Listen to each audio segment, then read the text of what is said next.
Welcome to this crossover episode of the Consumer Finance Podcast and Regulatory Oversight. I'm Taylor Jess, an associate in Troutman Pepper Locke's Consumer Financial Services Regulatory Practice, and I'll be your guest host for today's episode. Today, we're giving you another installment of our special highlight series on point-of-sale finance, where we are joined by colleagues from our state attorneys general and regulatory investigation, strategy, and enforcement team to highlight areas in the point-of-sale space that have been of interest to state AGs. But before we jump into that topic, let me remind you to visit and subscribe to our blogs, troutmanfinancialservices.com and consumerfinancialserviceslawmonitor.com.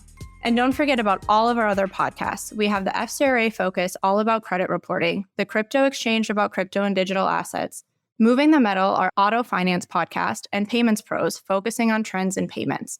All of those are available on all popular podcast platforms. Speaking of those platforms, if you like this podcast, please let us know. Leave us a review on your podcast platform of choice and tell us how we're doing. Now, as I said, today's episode is another in our special highlight series on point-of-sale finance. Here I'm joined by my colleagues Mike Yagi and Lane Page to discuss what is on the mind of state AGs. Mike and Lane, welcome to the podcast. It's nice to be with you. Thanks for having us. Yeah, happy to be here. One common theme we've seen running through many of our podcast episodes recently is the increase in state regulatory and enforcement activity in light of the current administration's rollback of that type of activity. Mike, does that trend hold true in the point of sale space? Yes, it definitely does, given that federal regulators have changed priorities under the current administration. We're definitely seeing point of sale become a greater focus for state regulators and state attorneys general. And it's not surprising. Pricing and fees are obviously a big part of point of sale focus in those transactions in terms of, are any of the charges or fees that consumers pay hidden according to the states? Those are all areas that regulators are certainly focused on to ensure that none of their state laws from their perspective are being violated during point of sale transactions. So it's not shocking that that's what we're seeing, and it's continuing and will continue. Thanks, Mike. And I think one area states appear to be concerned with currently is buy now, pay later. That seems to certainly be true from my compliance perspective, with Illinois recently sending a new buy now, pay later law to the governor for signature and the flurry of activity in New York. Lane, what do you have to share with us today on BNPL activity? Yeah, I think that is probably one of the most high profile areas that state regulators are focusing on. As you noted, Illinois recently sent for signature a new Buy Now, Pay Later Act, which is similar to the New York Buy Now, Pay Later Act. I know this podcast has covered that, but that just clearly demonstrates that states are really focused and trying to regulate these types of products. And that comes directly in response to the CFPB withdrawing its Buy Now, Pay Later interpretive rule, which it did in early 2025. And really signaling to the industry that the federal government is not taking buy now, pay later as a priority. So as you noted, we have the two state rules, which are I think New York and Illinois are the only two states to have laws or potential laws currently on the books directly regulating these products. But at the end of last year, in December of 2025, 7 Democratic state AGs announced that they were launching a coordinated inquiry into the country's 6 largest buy now, pay later providers to determine whether their products harm consumers and violate state consumer protection laws. That coordinated action really shows that this is something states care about and that they are planning to take action to address. So, Mike, what have we seen after the AG's inquiry, and how are you more broadly viewing activity in the buy now, pay later space? The states are definitely focused on new products like buy now, pay later. They're focused on this issue, again, making sure that consumers aren't being deceived in terms of how the structure of their payments work. What does the buy now, pay later terms and conditions impose on consumers, and how essentially the product works? And we understand the inquiry that the 7 states that Lane mentioned, it's still ongoing. And it signals that the states are coordinating and sort of working together, obviously, on this issue and sharing information. And they're looking at the industry, obviously, as a whole, right? Targeting the largest buy now, pay later companies. So it's really looking at the entire industry. It's not looking at one out of the top 5 or 6, for example, where they think there's a one-off issue. It's more focused on the entire business model and how the product works and whether or not consumers are fully understanding what they're getting. And so because of the void at the federal level, the states are looking at these issues and launched it, within the last 6 months. And they're going to enforce their UDAP statutes broadly. And they're looking at how are these products being disclosed? Are they triggering loans, for example? They're just trying to get a handle on this newer product, how it works, and whether or not they think the business model is really sort of lending and falls under their lending requirements. But it's also just very broader than that. They're looking at any unfair, deceptive practices that may be prevalent from their perspective regarding these products in terms of, like I said, disclosures, the clear and conspicuousness of those disclosures, how the product works, what the cost is to consumers, and how all that's disclosed. So they're really digging into the industry as a whole and looking at the business model as opposed to, one or two sort of perceived bad actors, I'd say, which isn't unusual, especially, like we said, given the federal pullback and states now focusing on the industry themselves to ensure that consumers are protected in their jurisdictions with these products. Mike, you made a good point that they're really focused on buy now, pay later more broadly as opposed to specific practices. And I think you can really tell that that's the case when you focus on what the inquiries involve. They ask for documents and information covering almost all aspects of these buy now, pay later providers' businesses. And it touches on various different regulatory regimes, various different requirements that all lead to, like what you said, that they are focused on everything and trying to figure out how they work and whether they comply with various consumer protection laws.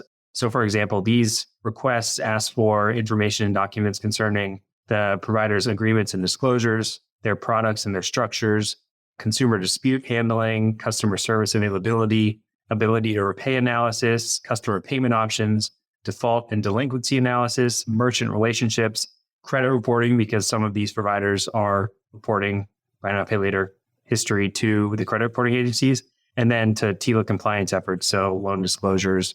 We also understand that they're concerned with subscription practices. And I know that that's been a big issue recently, whether companies are complying with various subscription requirements and whether they have clear and conspicuous disclosures, easy cancellation processes.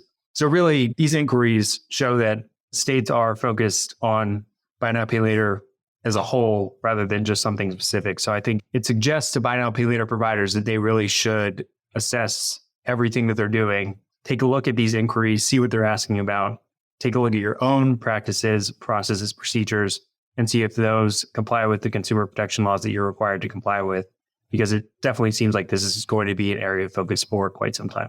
Yeah, and let me add to that. The fact that the states are looking at it holistically, they're really, I think, driven by a perception that there's increasing delinquencies, right? So they're looking at it from the perspective of consumers. And I think Lane mentioned defaults.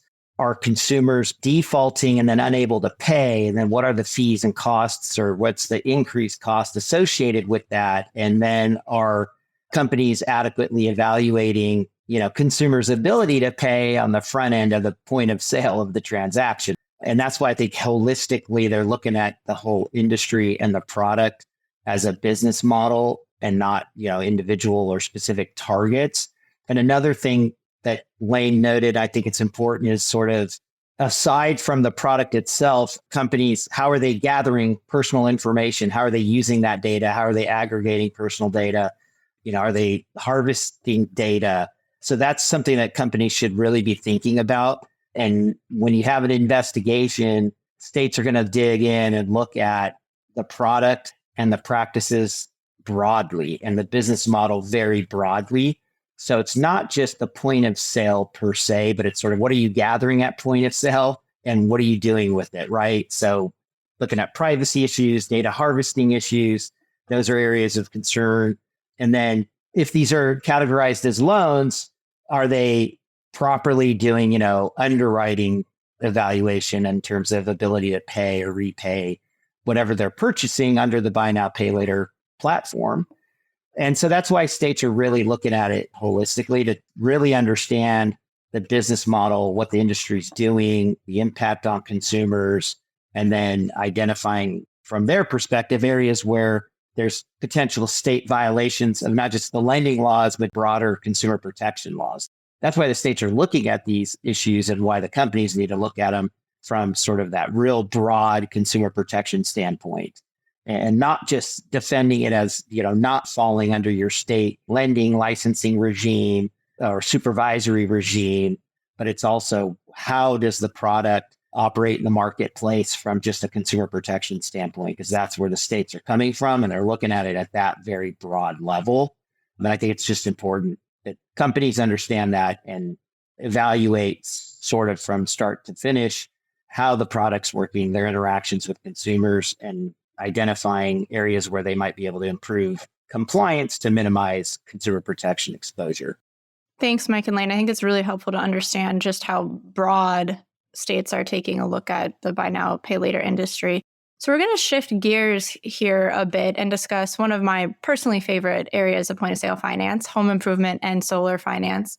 We've discussed on, previous podcasts, the unique considerations in the home improvement and solar verticals, including the associated dealer-related risks.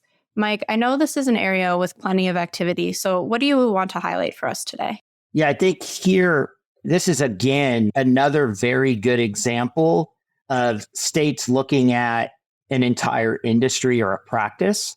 It's not, again, isolated to sort of one-off or two-off sort of alleged bad actors, right? They're looking at the actual business model and how the financing transaction works and all of the disclosures to consumers and borrowers, right? So I think the biggest key area I would highlight in the solar finance industry and home improvement in general, but particularly it's really focused on solar finance from what we've seen. And it's really dealing with, and I mentioned this at the very top of the discussion, fees, pricing, right? And the cost of the product or the service, whatever's being sold to consumers.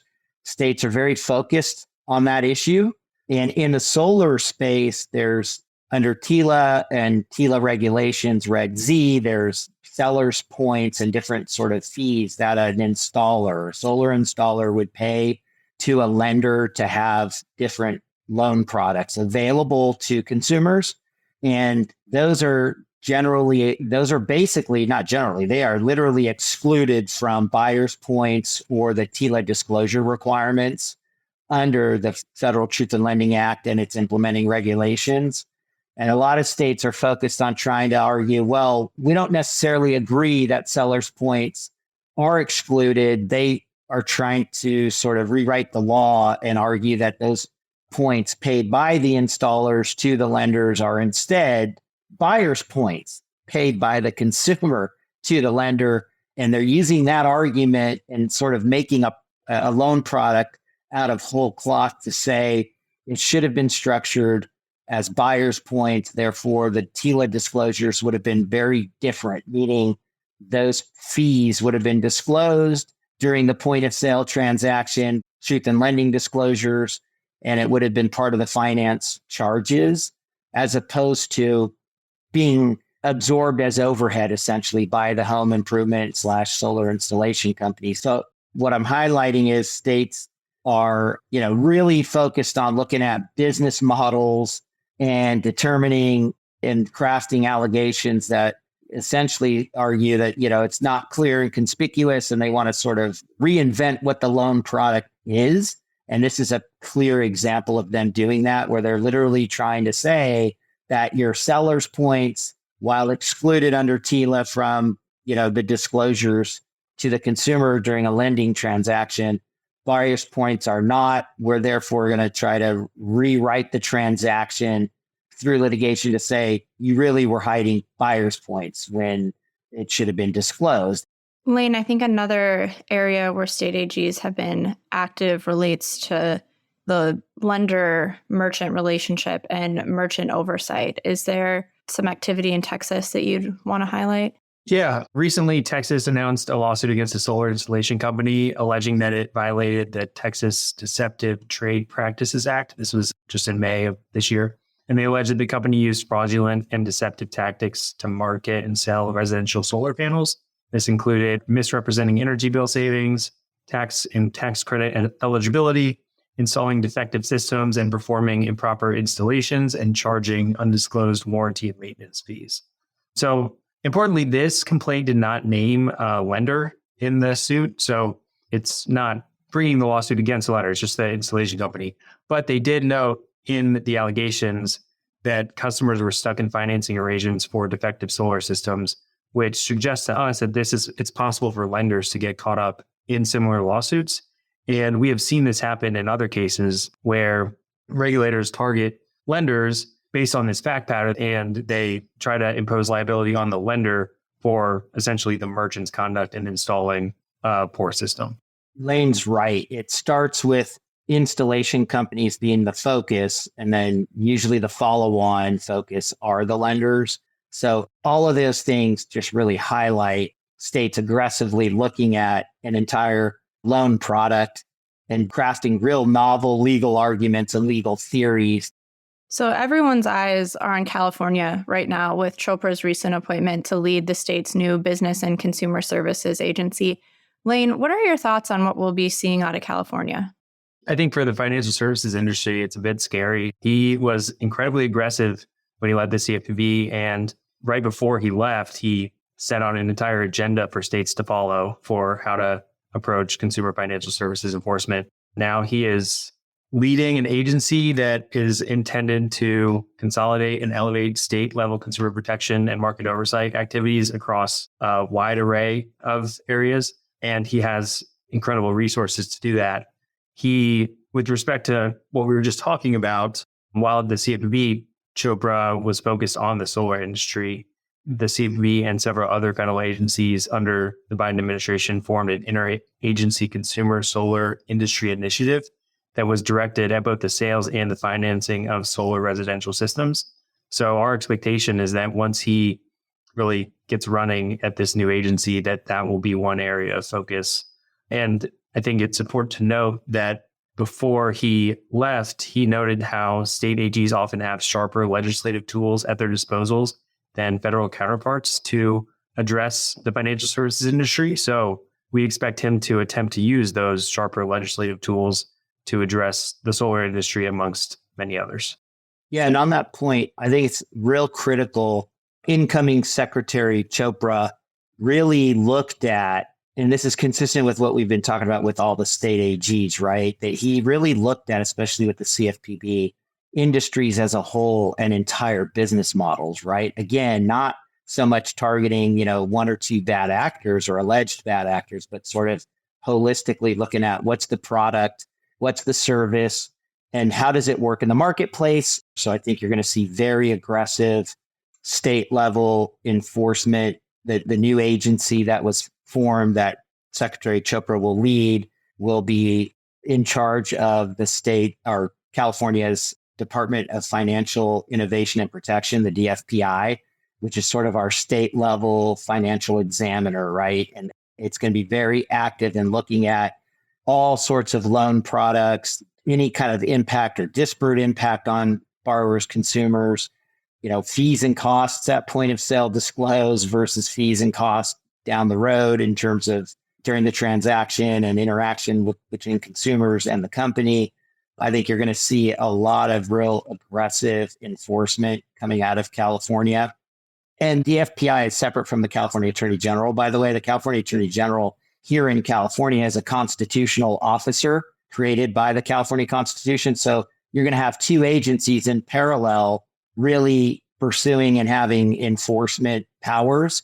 And similar to New York, our listeners, I'm sure, are aware that New York last year passed the FAIR Act, the Fostering Affordability and Integrity Through Reasonable Business Practices Act, which basically gave the New York Attorney General the same elements to enforce against not just deceptive, but abusive and unfair practices. For decades, New York's consumer protection statute only prohibited deceptive conduct. It was amended to prohibit deceptive, abusive, and unfair conduct. So California and New York are going to be, they're sort of positioning themselves as little CFPBs, right? So with the CFPB at the federal level pulling back with shifting priorities, you now have two really big states gearing up with the law and the appetite to police the financial services industry within their state. Yeah, it'll be exciting to see how that plays out. I'm sure we'll continue to monitor activity out of both of those states really carefully. So the last broad topic that we want to cover today is rent to own. Mike, what are you seeing in this space?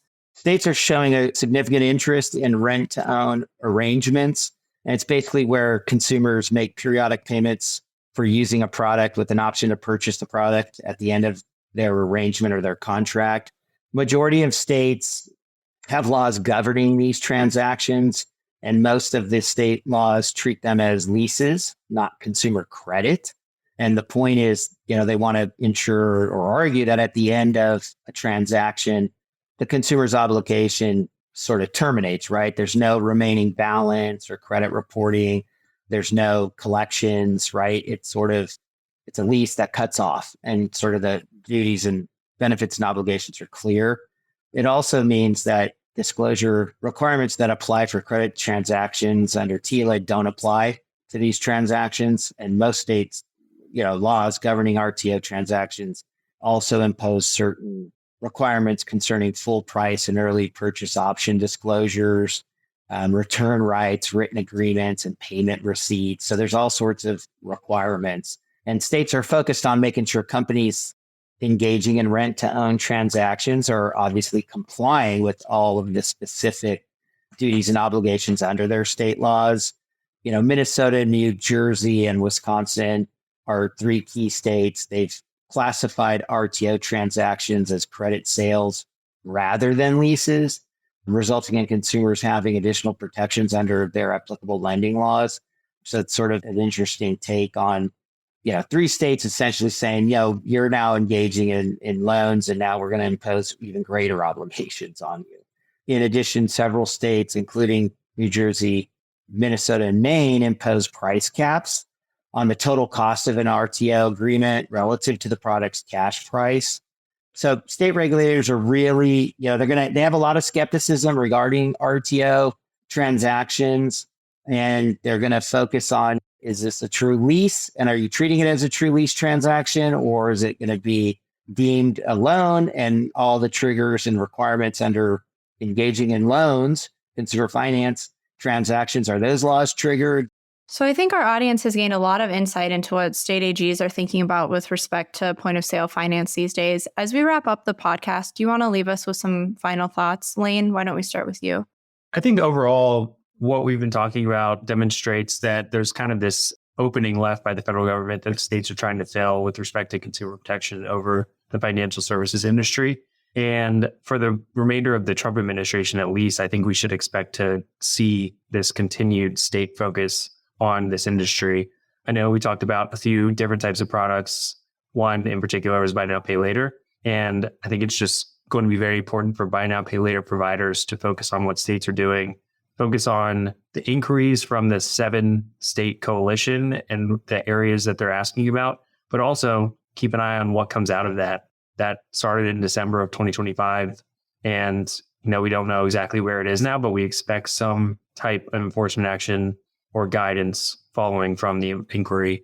So pay attention to that, pay attention to what's going on in Illinois and New York with respect to their buy now, pay later laws, and just really holistically look at what your products are, how you're operating, how you're interacting with consumers to make sure that you're complying with laws that these different states are looking into. Yeah, and looking at your products and services really just from start to finish, from just the point of sale transaction through your interactions with your consumers, your borrowers. You really want to look at, okay, what are our point of sale disclosures? Are they clear and conspicuous? Are they defensible? How are we interacting with consumers? Do they understand all of the terms? Are all fees and costs clearly and conspicuously disclosed? And really just understanding, the nature of your transaction, having the controls in place to flag issues early and identify them early in order to make corrections if necessary, so you don't create sort of a balloon of transactions where state regulators are focused on. And one point I'll add to that, you really want to focus, a lot of companies ignore this, but people really value their company Better Business Bureau ratings, for example, and a lot of state AGs, most of the states will focus on consumer complaint volume, not just to their offices, but also to BBBs. And so that's another area where if you're starting to see issues, you want to try to address them sooner rather than later, so you don't have a balloon of, massive complaints and a drop in a BBB rating, for example, or massive numbers of complaints to state AGs on those issues that would potentially trigger an investigation. So those are things that you could do up front and sort of on a monitoring and for compliance purposes to minimize that exposure. And it's good corporate health check and recommendation on a compliance front to do that regularly with your sales teams, marketing teams, customer service teams, et cetera. And so I think it's just good corporate hygiene to keep that in your sort of regular review and compliance package to make sure that the company doesn't steer off course and expose itself to potential liability. I think that's a great point on the good corporate hygiene, Mike. Thank you, Mike and Lane, for being on the podcast today and updating the audience on what we are seeing from state AGs. We're going to leave this special point of sale finance series here for now. We'll pick back up with another very interesting topic on our next episode of the Consumer Finance Podcast. In the meantime, thanks to our audience for listening today. And don't forget to visit and subscribe to our blogs, TroutmanFinancialServices.com and ConsumerFinancialServicesLawMonitor.com. While you're at it, why not visit us on the web at Troutman.com and add yourself to our Consumer Financial Services email list. That way, we can send you copies of the alerts and advisories that we send out, as well as invitations to our industry-only webinars that we put on from time to time.